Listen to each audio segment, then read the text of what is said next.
bukan AFC bukanlah perusahaan MLM di Jepangnya. Nah, itulah menurut saya kelebihan kita. Kalau ditanya orang-orang sebenarnya apa sih kelebihan perusahaan kita dibanding MLM-MLM lain, kita tuh berdiri di belakang AFC. Sebenarnya kalau cuma brand-brand aja sih banyak di luar sana brand yang cukup bagus ya, terkenal gitu ya.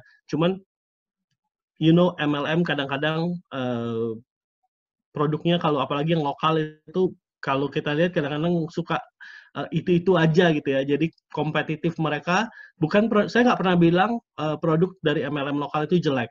Cuman MLM di lokal itu kekurangannya adalah kekurangan inovasi gitu ya, Bapak dan Ibu ya. Nah, kelebihan kita tuh berhasil menggandeng perusahaan farmasi. Jadi kalau Bapak Ibu lihat gedung ini, sebenarnya di lantai paling atas ini yang kerja adalah orang-orang yang brilian Bapak dan Ibu gitu ya. Kalau perusahaan lokal, dia nggak akan mampu hire orang-orang seperti researcher, profesor, doktor, itu yang hebat dari kita. Waktu mereka ciptain suatu produk di AFC, mereka nggak cuman, oh saat ini Malaysia lagi booming nih, ini kita bikin yuk. Nggak begitu Bapak dan Ibu. Mereka selalu pikirin, ini siapa, untuk siapa, Indonesia masyarakatnya apa, butuh apa, penyakitnya apa, itu selalu mereka teliti dulu. Setelah mereka temuin, oh masyarakat Indonesia butuh ini. Lalu mereka mulai lihat research mereka selama ini. Mereka kan sudah lebih dari 50 tahun ya Bapak dan Ibu berdiri. Mereka pelajarin rekod-rekod mereka. Nah, kenapa bisa begitu banyak otak-otak brilian di dalam AFC? Karena AFC ini sebenarnya pusat, mereka punya research center yang mereka teliti, mereka bisa sediain fasilitas untuk para dokter, para ilmuwan, saintis itu untuk meneliti di laboratorium mereka. Nah, itulah kelebihan mereka. Dan hasilnya, kalau mereka tuh begitu mendapatkan hasil gitu, siapa tahu mereka hanya berharap gini, suatu saat mungkin mereka bisa menerima Nobel. Mereka kerjanya seperti itu aja. Nah, mereka gunakan research facility yang dibangun oleh AFC. Waktu mereka menemukan sesuatu, AFC rekornya. Suatu saat waktu mereka mau masuk ke suatu negara, mereka lihat, oh negara ini kira-kira penyakitnya seperti ini, kebutuhan mereka ini, kekurangan vitamin mereka ini, dengan data yang ada mereka cari. Oh, untuk bagian ini research-nya butuh ini. Jadi kehebatan kita di AFC itu bukan sekedar brandnya sudah terkenal Bapak dan Ibu, tetapi orang-orang yang berada di belakang layar AFC yang menciptakan produk-produk kita gitu ya. Itu yang dahsyat, itu kehebatan kita Bapak dan Ibu. Sayang kita seharusnya minggu lalu sudah ada di Jepang ya, kita udah lihat-lihat pabriknya, cuman karena ada virus ini kita semua postpone. Kalau nggak Bapak dan Ibu bisa melihat sendiri betapa hebatnya orang-orang yang ada di belakang AFC Bapak dan Ibu. Kita semua tahu AFC sudah berdiri dari tahun 1969, perusahaan farmasi tertua dan terbesar, salah satu ya, bukan tertua ya, salah satu yang tertua dan terbesar di Jepang. Perusahaan farmasi pertama yang terdaftar di Tokyo Stock Exchange, dan cuma satu-satunya Bapak dan Ibu menurut Obasang. Nggak ada lagi perusahaan farmasi di Jepang sampai saat ini yang terdaftar di Tokyo Stock Exchange. Jadi ini juga satu hal yang bisa kita banggakan dari AFC. AFC juga adalah pabrik farmasi pertama yang pertama kali mendapatkan sertifikat GMP di Jepang.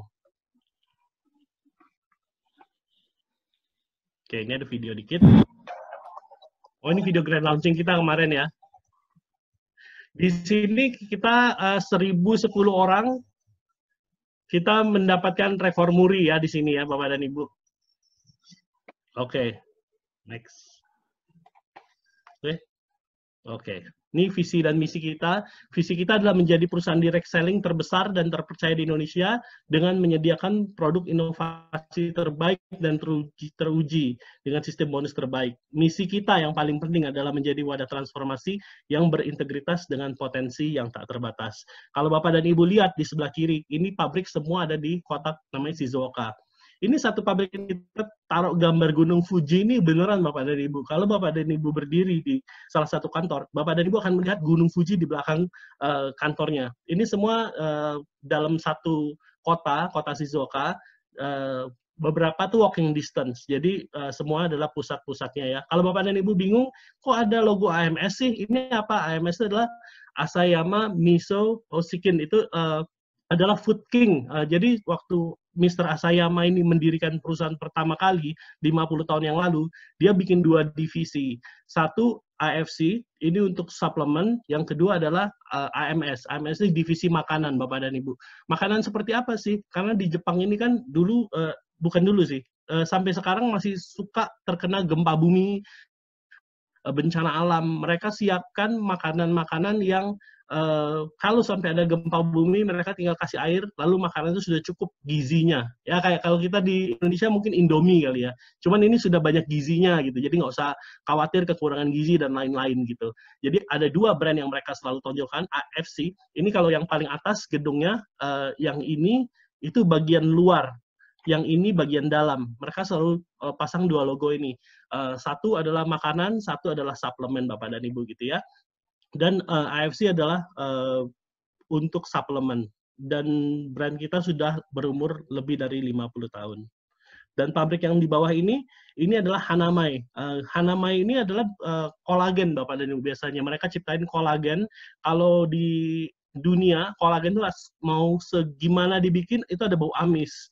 Nah, kalau dari Hanamai, ini kolagennya nano ukurannya, satu-satunya di Jepang yang bisa keluarin nano kolagennya, dan mereknya Hanamai. Itu nggak ada bau sama sekali kalau dicobain. Oke. AFC Care. AFC Care kita dimulai waktu ada gempa di Lombok dulu ya, setahun yang lalu tepatnya. Kita waktu itu baru mulai, omset juga belum banyak, tapi waktu di Lombok terjadi gempa, kita langsung bilang, oke deh, ini waktunya untuk kita diriin AFC Care. Karena waktu itu kita juga pikir memang perusahaan ini didiriin khusus untuk membantu orang gitu ya. Membantu banyak dalam artian membantu secara produk, orang bisa menjadi sehat. Yang kedua, kita juga usahain supaya bonusnya semaksimal mungkin di sini Anda yang jadi kaya, perusahaan support gitu ya. Perusahaan bisa sukses kalau Anda sukses. Itu konsep dari perusahaan ini. Nah, selain itu juga kita harus give back gitu. Nah, waktu pertama kali ada gempa di Lombok, kita juga langsung seperti ada sesuatu di dalam hati saya bicara, ini buktiin gitu. Buktiin bahwa kalau ini benar-benar perusahaan didiriin untuk memberi kembali. Waktu itu ada tantangan di hati saya gitu ya. Pergi gitu. Padahal waktu itu salesnya juga soalnya masih sedikit, member juga masih sedikit. Tapi kita nggak peduli, kita pergi, kita berikan yang terbaik pada waktu itu ya, yang kita punya. Ini kita diriin camp-camp, waktu itu anak-anak ini semua nggak ada yang berani di rumah, jadi kita adain kayak trauma healing, dan lain-lain. Ya puji Tuhan sampai saat ini, kita mulai dari Januari sampai tahun ini kita udah lebih dari 1,5 miliar yang kita keluarin. Kemarin 1 miliar kita donate ke Nabire. Di Nabire ini sungguh unik, anak-anaknya mereka tuh tinggal di gunung. Jadi kalau ada sekolah mereka nggak mau datang. Nah, kita diriin di situ sekolah ini partneran dengan satu organisasi dari ketentaraan juga, Bapak dan Ibu ya. Cuman kita terlibat di dalamnya, kita mendirikan asrama buat wanita, asrama buat anak-anak perempuan, lalu kitchen kita bikinin juga, kamar mandi yang layak kita bikinin. Ini nggak ngelihat agama, di sini kita kerjasama sama pesantren. Jadi mereka juga mendirikan ini dengan satu tujuan, nanti mereka dididik secara rohani juga, mereka juga di sekolahnya kerohanian juga dipantau gitu Bapak dan Ibu ya. Di sini ada Raline Shah.